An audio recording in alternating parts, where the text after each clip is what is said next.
আমি তো ঠাইবেই না, তার নিচে চলে গেছি, ওই হাত দিয়ে যে ছুটি গেছে ছোটার সাথে সাথে প্যাটের ভিতরে চলে গেছে।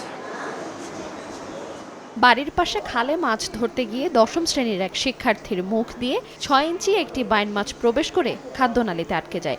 এ ঘটনায় রীতিমতো পুরো এলাকায় হইচই পড়ে গেছে।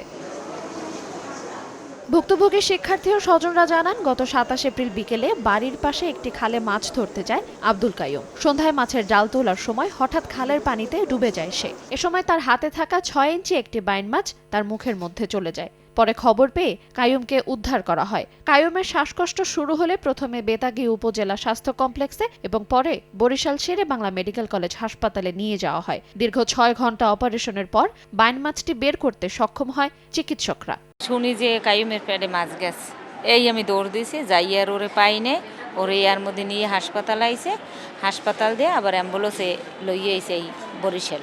এইবার ওর যে অপারেশন করে বাইন মাছ বের হয়েছে।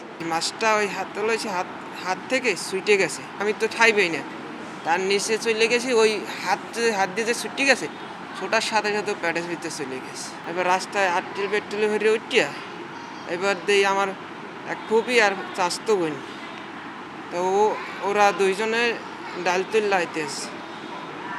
ওই কালে আমি ডাক দিয়ে খালি বলতে পারছি যে আমার পেটের ভিতরে মাছ গেছে, এবার আর আমি কিছু বলতে পারিনি।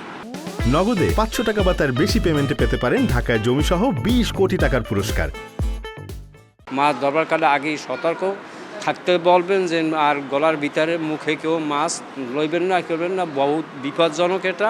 আমরা অপারেশন করে তার শ্বাসনালী কেটে, যেটাকে বলে যে ট্র্যাকেস্টমি, সেটা করে আমরা তার শ্বাসনালী থেকে বড় একটা বাইন মাছ বের করি। আব্দুল কাইয়ুম বরগুনার বেতাগী উপজেলার কেওড়াবুনিয়া এলাকার কৃষক সিদ্দিক জমাদ্দারের ছেলে। বেতাগী সালিয়া মাদ্রাসায় আলিয়া বিভাগের ১০ম শ্রেণীতে পড়াশোনা করছেন তিনি। সময় সংবাদ, বরগুনা।